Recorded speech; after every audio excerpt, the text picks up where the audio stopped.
আমরা আশা করছি বাংলাদেশকে ইন্টারিম গভর্নমেন্ট একটা ভালো নির্বাচন অর্গানাইজ করতে পারবে, ভালো একটা নির্বাচন উপহার দিতে পারবে। আমরা আশা করছি এটা বাংলাদেশের one of the best election হবে, ফ্রি, ফেয়ার,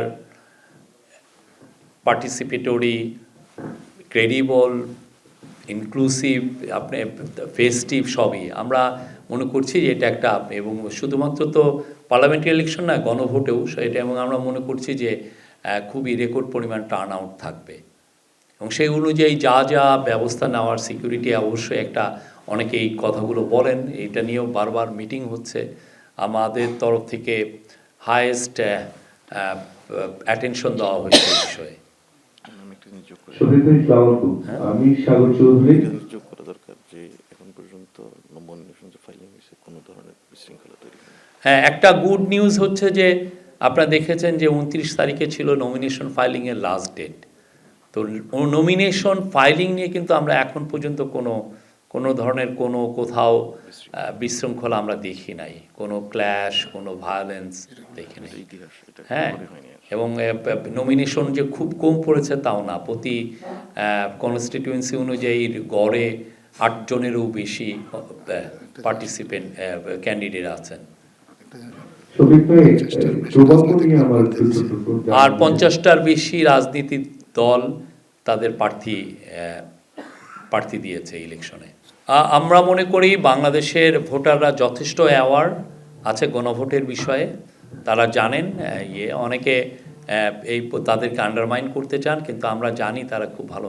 এখন বাংলাদেশের 90% লোকই যারা আন্ডার এজ তারা ছাড়া সবাই কিন্তু সোশ্যাল মিডিয়া ইউজ করেন, অনেকেই ইউজ করেন, এবং তারা দেখেন যে, এবং ফলে সোশ্যাল মিডিয়াতে কিন্তু এটা পুরোপুরি সবাই দেখছেন যে কীভাবে গণভোট দিতে হবে, কোন ইস্যুগুলো নিয়ে গণভোটগুলো হচ্ছে, পুরো জিনিস।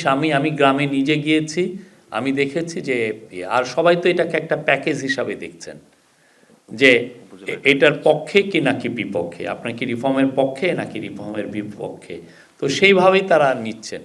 এরকম বাইরের দেশে আরও অনেক, এখানে তো 4টা কোশ্চেন, অন্যান্য অনেক দেশে আছে যে অনেক বেশি কোশ্চেন থাকে।